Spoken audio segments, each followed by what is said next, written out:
Hello and welcome to Business Talk, brought to you by the Sharonville Chamber of Commerce. I'm Britt Scarce with Emory Federal Credit Union. I'm your host, and today here in studio we have David Linger, who is the CEO of TechSolve, here to talk a little bit of workforce development topics. We have the Manufacturers Forum coming up. Welcome. Thank you very much. Thanks for having me. Appreciate it. Thanks for being here.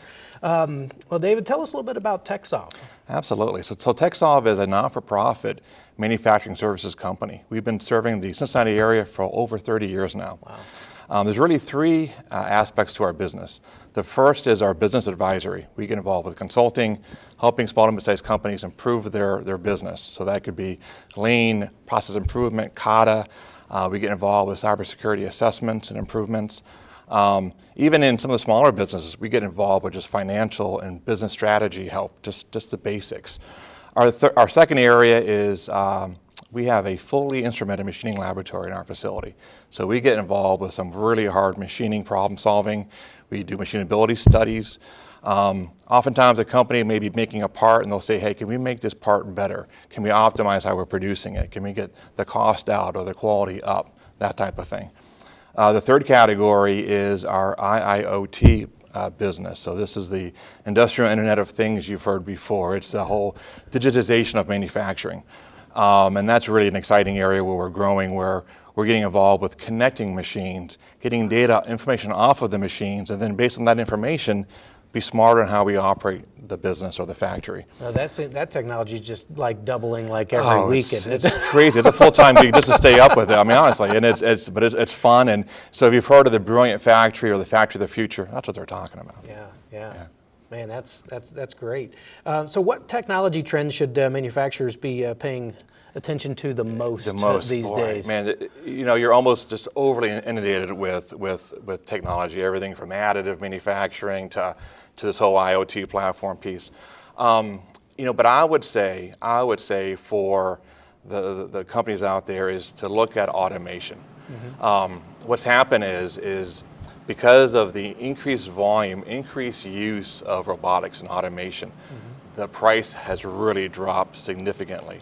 Okay. People may say, well, why robots? Why, they've been around since the 80s. Isn't that commonplace?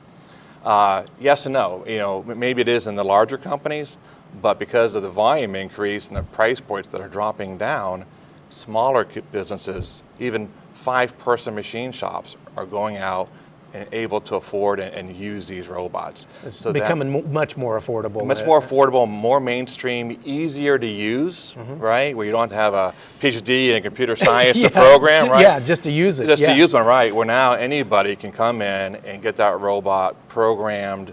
They're almost self-learning. I'll just grab the robot, tell it where I want it to go, and it's going to learn where it needs to go. That's amazing. It is amazing. And I heard a stat, and I need to try to confirm this, that for every one robot that a company is buying, they're adding 15 jobs. Isn't that crazy? So you think of this, well, robots are going to take all of our jobs. Yeah. It's actually the opposite. Wow. It's the opposite.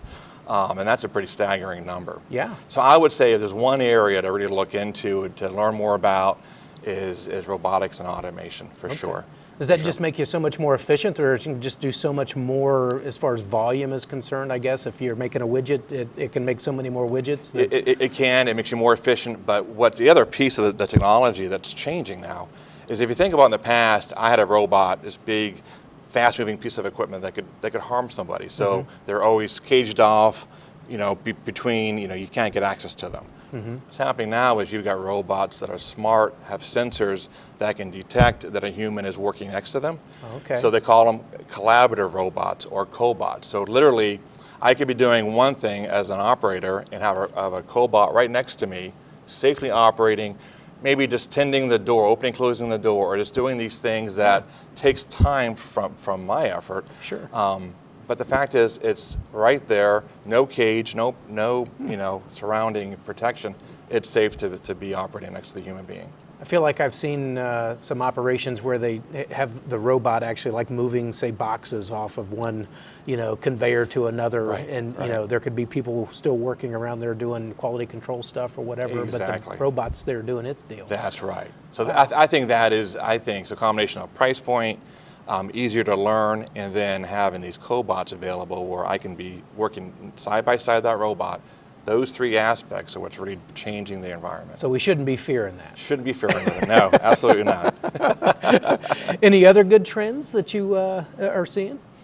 I would say the other trend would be getting back to this machine connectivity is trends in making the data more useful. There's so much information coming at us, right?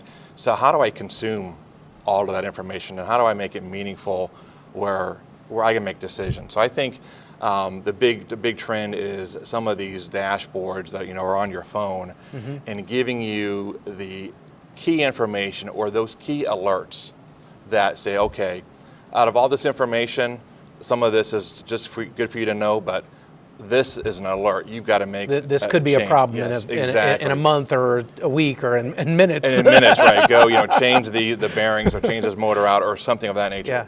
That's huge because now you're able to. Everybody's so busy, right? Yeah. Now I've got information that's meaningful, it's actionable, and I know what to do with it. Yeah. So part of that is that machine learning you're hearing about. Or AI, artificial intelligence. Right. These are the things where really what it comes down to is help me to consume all this information. Don't bother me with the trivial things. Yeah. Document it, I want to record it, but really get my attention when it's something that's really actionable. Well, something that could cause perhaps an outage or something where you're going to be down for a week because of this thing. If you know it ahead of time, you can schedule That's right. Exactly. the repair or the switch out without downtime. That's right. That's brilliant. That's I mean, right. and it you were talking about AI. They talk about it learning, and like you said, it can take all that information and actually give us information that's going to help us months down the road that can save us however many millions or thousands of dollars. Exactly. So I think that's the trend, and you see that when you hear about these folks are coming out of school with a degree in data scientist, and they're just in huge demand. That's why. I've heard that Yes. that job title, data science, Yes. scientist, Yeah. as being like one of the top future jobs. That if you can go and get trained in that sort of thing, you're probably going to have plenty of work for a number of years. Yes, so if you've got high school kids looking at careers in college, what they want to do, that's a big one. The other one is cybersecurity. Yeah. The other trend is, okay, now that everything is being connected, everything is communicating, and my robots are doing their thing and they're connected. Now how do I secure that? Right. Yeah. Because somebody could get that information and use it for nefarious reasons. That's right? exactly right. And what people don't realize is that they may say, yeah, all my designs, all my 3D models are saved in my server. That may be true, but when that 3D model goes to that machine to start producing those parts, I'll just hack into the machine and get my information there. I won't even worry about your servers. I'll go right to the machine, hack into it. Yeah. It's easy. Or even like a refrigeration unit or something. It's going to be connected to the whole thing. Exactly. So whatever that weak link is they're going to find it. So that's puts an onus on us to, okay, we're going to come in and we're going to connect you, but we certainly are going to also protect you when we do that. Yeah. So you need to have both pieces. Wow. Yeah, that actually is somewhat mind-blowing if you think about it. Yeah. I mean, just how many things are going to be connected to the internet, basically, and connected to all of your major information, data centers and everything. And it's coming. I mean, think about our normal lives, right? So I always tell people, pretty soon, your refrigerator in your home is going to know exactly when you purchase those eggs or when you purchase that milk. It will know it's going to be close to being spoiling or being empty. It will automatically be ordering it from Kroger's, and it's going to be delivered to your house. Amazon. Right? Yeah. It's like, I didn't realize that those eggs were that old. Thank you for buying the new eggs. I mean, it's going to get to that point. Wow. Well, that might prevent us from, getting up for a midnight snack and realizing, we're out of ice cream or what. Having a nasty surprise with boy milk, right? Yeah, exactly. Now, there are some upcoming events that you're going to be involved with around manufacturing. You want to let us know about some of those? Yeah. So the first one that we're excited about is actually, I'll go in reverse order. Sure. October 15th. That's the Sharonville Manufacturing Forum, and that is the fourth annual forum that we're having here in Sharonville. Every year that event gets bigger and better. This year I believe it's at Gorilla Glue and their facilities. Okay, yeah. And so we're going to be talking about a lot of operational issues. We're going to be touching on the robotics automation as well. So that will be a great event for people to come out to and to see what's going on. Frankly, I'm looking forward to hearing about the folks from Gorilla Glue, what they got going on. You know, they've been growing like crazy, Yeah. so I'm looking forward to that one. And then on September 26th, we have a cybersecurity event at our location. It's a cyber hygiene workshop. Oh, And wow, that's an interesting name. yeah, so You have to keep it clean. You have to right? keep it clean. And so what does that mean? What does cyber hygiene mean? Well, it's all about doing those little things in your operation, in your company, to protect yourselves, right? Mm-hmm. So some of this is making sure you got all of your employees trained on those phishing tactics that are coming across, Yes. right? And they're getting more and more sophisticated. Yep. You know, you really think it's from that company, Yeah. or that you work with, or that you have an account with, and they want to get your information. Right. So I know, like our email where I work, we have, it says this is coming from outside.